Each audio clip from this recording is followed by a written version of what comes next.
Assalamualaikum warahmatullahi wabarakatuh. Perkenalkan, saya Ufi Rahma dengan NIM 2020-31068 dari kelas B Program Studi Teknik Informatika. Pada video kali ini saya akan membahas mengenai Web 3.0 dalam mata kuliah Komunikasi Data dengan dosen pengampu yakni Pak Max Teja Aji Cipta Widianto, Sarjana Komputer Magister Komputer. Pertama-tama kita membahas pengertian Web 3.0. Web 3.0 adalah generasi ketiga dari layanan internet berbasis web. Konsep Web 3.0 pertama kali diperkenalkan pada tahun 2001 saat Tim Berners-Lee, penemu World Wide Web, menulis sebuah artikel ilmiah yang menggambarkan Web 3.0 sebagai sebuah sarana bagi mesin untuk membaca halaman-halaman web. Hal ini berarti bahwa mesin akan memiliki kemampuan untuk membaca web sama seperti yang manusia dapat lakukan sekarang ini. Masih menggunakan definisi Tim Berners-Lee, Web 3.0 didefinisikan sebagai Web Read Write Execute, di mana generasi ketiga dari web yang biasa dikenal dengan semantic web memiliki format portable personal web. Semantic web di mana menggunakan teknologi artificial intelligence beserta algoritma-algoritma di dalamnya guna mempersonalisasi mesin dengan usernya. Pada web generasi ketiga ini, artikel digunakan adalah Resource Description Framework atau RDF, di mana teknologi RDF ini memungkinkan web mengumpulkan berbagai metadata dari metode penggunaan yang digunakan oleh user dan memprosesnya dalam bentuk kustomisasi penggunaan seperti yang biasa digunakan oleh user.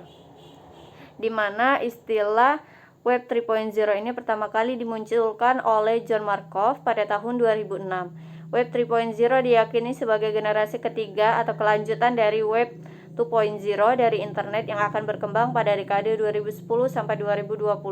Akhirnya, hingga saat ini teknologi dan definisi dari Web 3.0 itu sendiri masih dalam tahap pengembangan. Di mana di Web 3.0 ini sudah terjadi konvergensi yang sangat dekat antara dunia IT dengan dunia telekomunikasi. Web 3.0 jika di dunia seluler dikenal dengan istilah 3G. Selanjutnya, sementara menurut Sramana, pengertian 3.0 dapat dilihat dari formulasi sebagai berikut. Web 3.0 sama dengan 4C plus P plus VS, di mana 4C ini merupakan konten, commerce, community, dan juga konteks. Sedangkan P ini merupakan personality dan VS ini merupakan virtual search. Dengan formulasi tersebut, maka Web 3.0 adalah a personal assistant who knows precisely everything about you and can access all the information on the internet to answer any question. Di mana Web 3.0 merupakan sebuah phrase coined oleh John Markov dari New York Times di tahun 2006, seharusnya merujuk ke generasi ketiga dari layanan berbasis internet secara kolektif yang terdiri dari apa yang mungkin disebut sebagai web cerdas. Selanjutnya itu ada penelitian di bawah PIVAX definisi, ada transformasi di mana Web 3.0 ini dideskripsikan sebagai eksekusi web. Kemudian ada jaringan komputer, di mana terkait dengan arah kecerdasan buatan, Web 3.0 ini dapat realisasi dan perpanjangan dari semantic web konsep dan didistribusikan database. Langkah pertama menuju sebuah Web 3.0 adalah munculnya the data web sebagai catatan data terstruktur diterbitkan untuk digunakan lagi di web dan jauh queryable format seperti XML, RDF, website first, template, dan microformat. Berikutnya ada ruang 3D. Jalan lain mungkin untuk Web 3.0 adalah terhadap 3 dimensi visi championed oleh konsorsium Web 3D. Hal ini akan melibatkan web menjadi serangkaian ruang 3D dengan konsep menyadari dengan Second Life lebih lanjut. Ada juga penelitian sosioteknologi di mana keterlibatan dari konsep web 0 to 0 sebagai pranyata dunia yang ada atau sensual web yang telah diusulkan. Dalam konteks Web 3.0 adalah pengembangan serangkaian di mana integrasi dari teknologi digital untuk jaringan dan pengolahan adalah dicerna dan tidak baru dalam dunia nyata. Selanjutnya itu Web 3.0 menawarkan metode yang efisien dalam membantu komputer mengorganisasi dan menarik kesimpulan dari data online. Kemudian selanjutnya Web 3.0 juga tentunya ingin mendeklarasikan diri sebagai generasi selanjutnya dari dunia WWW atau World Wide Web. Dengan demikian, fungsi web semakin universal bagi pertukaran data, informasi, dan pengetahuan yang dapat menghasilkan kecerdasan buatan yang dapat mengerti keinginan manusia. Berikutnya, Nova Spivak mendefinisikan Web 3.0 sepertiga dekade web dari 2010 sampai dengan 2020. Yang selama ini ia menyarankan beberapa tren utama melengkapi teknologi baru akan mencapai tingkat jatuh tempo secara bersamaan, yakni termasuk yang pertama, transformasi dari web dari jaringan secara terpisah siloid aplikasi dan konten untuk repositori yang lebih halus dan seluruh interoperable. Kemudian yang kedua ada konektivitas di mana-mana. Yang ketiga, jaringan komputer seperti perangkat lunak sebagai sebuah layanan bisnis online, bisnis model. Kemudian yang keempat ada teknologi terbuka seperti membuka format data, perangkat lunak, open source, platform terbuka, dan lain sebagainya. Kemudian yang kelima ada membuka identitas seperti OpenID, buka reputasi, jelajah portable identitas, dan juga data pribadi, dan lain sebagainya. Selanjutnya itu kita masuk ke tujuan Web 3.0. Tujuan utama dari Web 3.0 adalah meningkatkan produktivitas dan kenyamanan pengguna internet melalui ketersediaan mesin facilitated understanding of information.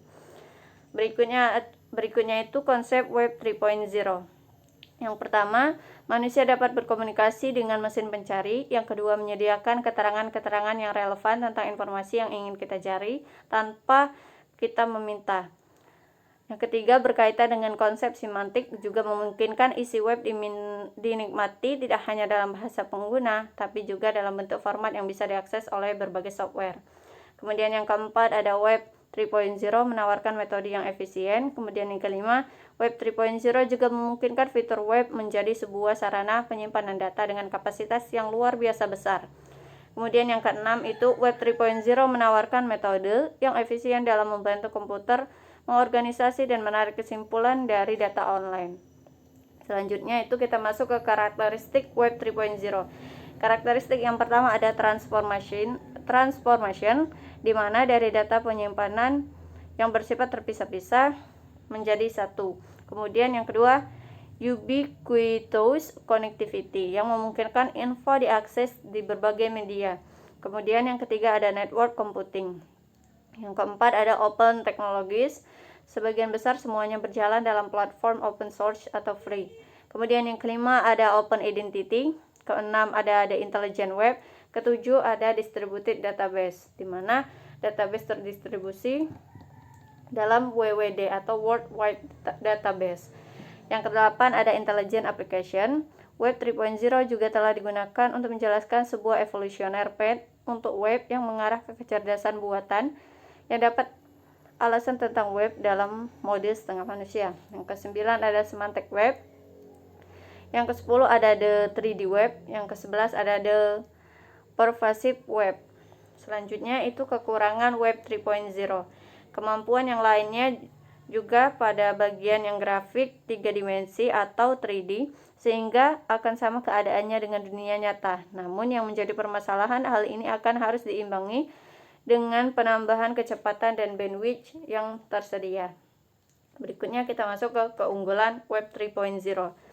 Yang pertama itu kecepatan berinteraksi antar apps karena menggunakan sarana HTTP. Kemudian yang kedua, ketepatan atau keakuratan data karena data yang dikirim atau request dan diterima atau response semuanya berbasiskan XML.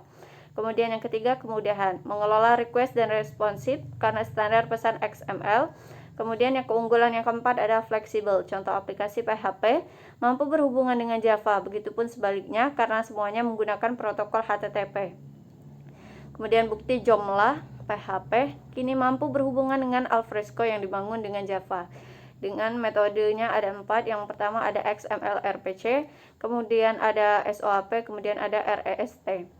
Amazon Web Service ada 5 produk. Yang pertama infrastruktur service, kemudian yang kedua ada payment dan billing, kemudian yang ketiga ada on-demand workforce, keempat ada Web Search Information, yang kelima ada Amazon Fulfillment and Associates. Kemudian kita masuk ke sejarah perkembangan web. Pada TechNet Summit pada bulan November 2006, Reed Hastings, pendiri dan CEO Netflix, menyatakan rumus sederhana untuk mendefinisikan tahapan web. Yang pertama itu ada Web 1.0 adalah dial-up, di mana bandwidth rata-ratanya yaitu 50K. Dan yang kedua Web 2.0 adalah rata-rata bandwidth-nya yaitu 1 megabit. Kemudian Web 3.0 rata-rata bandwidth-nya adalah 10 megabit. Kita masuk ke sejarah perkembangan Web 1.0, di mana merupakan teknologi web generasi pertama yang merupakan resolusi baru di dunia internet karena telah mengubah cara kerja dunia industri dan media. Selanjutnya kita masuk ke sejarah perkembangan Web 2.0. Istilah Web 2.0 pertama kalinya diperkenalkan oleh O'Reilly Media pada tahun 2004 sebagai teknologi web generasi kedua yang mengedepankan kolaborasi dan sharing informasi secara online. Kemudian sejarah perkembangan Web 3.0 atau semantic web. Walaupun masih dalam perdebatan di kalangan analis dan peneliti, istilah Web 3.0 tetap berpotensi menjadi generasi teknologi di dunia internet. Saat ini definisi untuk Web 3.0 sangat beragam, mulai dari pengaksesan broadband secara mobile sampai kepada layanan web berisikan perangkat lunak bersifat on demand. Selanjutnya standar Web 3.0. Web 3.0 memiliki beberapa standar operasional untuk bisa menjalankan fungsinya dalam menampung metadata, misalnya Resource Description Framework atau RDF dan Web Ontology Language atau OOL. Berikutnya perkembangan Web 3.0. Saat ini adaptasi Web 3.0 mulai dikembangkan oleh beberapa perusahaan di dunia seperti Second Life, Google Cocos. Bahkan di Indonesia sendiri sudah ada yang mulai mengembangkannya, yaitu LIL Online atau Lilo Community. Berikutnya ada contoh Web 3.0. Contohnya salah satunya ada SIOC, di mana SIOC adalah komunitas yang berusaha mewujudkan semantik website yang tengah berjuang membantu kita menciptakan web cerdas yang mana kelak pencarian info di internet menjadi jauh-jauh sangat mudah. Second Life sering disebut sebagai salah satu implementasi konsep Web 3.0. Second Life ini merupakan dunia virtual berbasis internet. Kemudian selanjutnya ada fitur teknis yang khas pada web. Pada Web 1.0 ada halaman web cenderung statis, kebanyakan web didesain dalam rangka frame. Ada satu-satunya interaksi yang bisa dilakukan adalah mengisi buku tamu online, kemudian grafis berformat GIF. Pada Web 2.0, fitur teknis yang khasnya yaitu formulir HTML terkirim otomatis via email, ada CSS, ada aplikasi rich internet atau berbasis Ajax, ada markup XHTML, ada sindikasi dan agregasi data menggunakan RSS atau Atom, ada URL yang valid, ada Folksonomies, ada aplikasi wiki pada sebagian atau seluruh website, dan XML Web Service API. Di Web 3.0 ada beberapa fitur teknis yang khas. Yang pertama ada transformation, di mana dari tempat penyimpanan yang bersifat terpisah-pisah menjadi satu, ada ubiquitous connectivity, ada network computing, ada open technologies, ada open identity, ada the intelligent web, ada distributed database, ada juga intelligent application. Selanjutnya sifat Web 3.0. Yang pertama web semantik, merupakan web semantik. Yang kedua ada format mikro. Selanjutnya pencarian dalam bahasa pengguna. Selanjutnya penggunaan data dalam jumlah besar. Selanjutnya itu ada pembelajaran lewat mesin. Kemudian agen rekomendasi yang merujuk pada kecerdasan buatan web. Berikutnya web portable personal, berfokus kepada individual. Kemudian sifat Web 3.0 selanjutnya yaitu live stream, mengonsolidasi konten dinamis. Kemudian web semantik, Wiggles draft and drop markup, ada user behavior, ada Google, Netlify, ada user engagement, ada advertisement. Selanjutnya, faktor yang mempengaruhi Web 3.0. Faktor yang pertama, banyaknya provider internet yang menawarkan harga bersaing. Kemudian faktor kedua, ada provider telepon seluler yang menawarkan fasilitas akses online. Kemudian mudahnya akses internet di mana-mana. Kemudian teknologi handphone dapat diakses internet seperti BlackBerry, iPhone, dan lain sebagainya. Kemudian faktor yang selanjutnya ada teknologi multimedia IT yang pesat berkembang. Kemudian selanjutnya dijadikannya aktivitas online sebagai kebutuhan sehari-hari. Selanjutnya kita masuk pada ciri-ciri Web 3.0. Yang pertama, Web 3.0 berhubungan dengan konsep web semantik yang memungkinkan isi web dinikmati tidak hanya dalam bahasa asli pengguna, tapi juga dalam bentuk format yang bisa diakses oleh agen-agen software. Kemudian ciri yang kedua ada online menjadi kebutuhan sehari-hari. Yang ketiga, mudahnya mengirim atau membalas email dari berbagai media elektronik. Yang keempat, pencarian dalam bahasa pengguna. Yang kelima, adanya komunikasi antar pengguna atau user dengan mesin pencari. Kemudian selanjutnya web sebagai asisten pribadi. Berikutnya kolaborasi web dengan SMS atau short message service. Kemudian adanya kedekatan dunia TI dengan telekomunikasi. Kemudian ciri selanjutnya yaitu Web 3.0 memiliki ciri umum seperti suggest, happen, and provide. Kemudian kita masuk ke teknologi Web 3.0. Yang pertama ada SOAP atau Simple Object Access Protocol, di mana SOAP adalah standar untuk bertukar pesan-pesan berbasis XML melalui jaringan komputer atau sebuah jalan untuk program yang berjalan pada suatu sistem operasi atau OS untuk berkomunikasi dengan program pada OS yang sama maupun berbeda dengan menggunakan HTTP dan XML sebagai mekanisme untuk pertukaran data.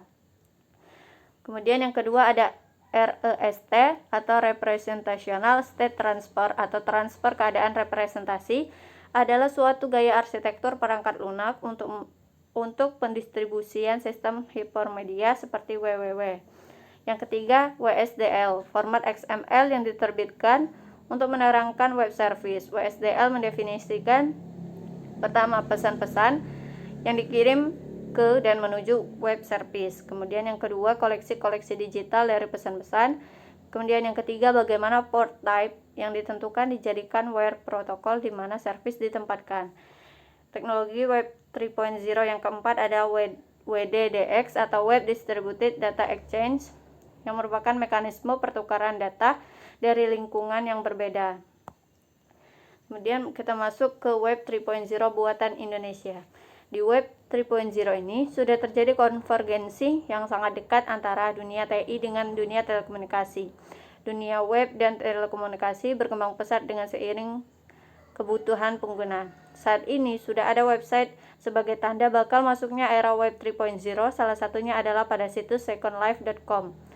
Dan juga cukup membanggakan kita adalah Indonesia mampu untuk masuk ke dunia Web 3.0 ini dengan hadirnya lilofriends.com, situs yang sudah mendekati model Web 3.0, asli karya anak bangsa yang dikembangkan oleh LIL Online Games dengan engine dari Altermid Studio. Berikutnya ada aplikasi Web 3.0. RDF digunakan pada aplikasi berikut ini. Yang pertama ada RSS atau RDF Site Summary, di mana RSS ini memberikan informasi yang terupdate tanpa kita mengunjungi web tersebut. Kemudian yang kedua ada FOAF, di mana Friend of a Friend, didesain untuk mendeskripsikan orang-orang, ketertarikan, dan hubungan mereka. Kemudian yang ketiga ada SIOC, di mana Semantically Interlinked Online Communities, di mana SIOC ini menerangkan komunitas online dan membuat koneksi antara diskusi berbasis internet seperti message board, mailing list, blog, dan lain sebagainya. Ada juga beberapa sub-language atau spesies yang dimiliki oleh OWL atau Web Ontology Language. Yang pertama OWL Lite, digunakan untuk mendukung pengguna yang memerlukan klasifikasi hierarki dan dalam batasan yang sederhana. Kemudian yang kedua ada OWLDL untuk mendukung konstruksi seluruh OWL, tetapi hanya digunakan pada batasan tertentu. OWL Full. Kemudian yang ketiga OWL Full, yakni yang menginginkan maksimum penggunaan dan sintaksis, gunakanlah OWL Full. Sekian penjelasan saya mengenai Web 3.0. Sampai ketemu di video selanjutnya. Saya akhiri. Wassalamualaikum warahmatullahi wabarakatuh.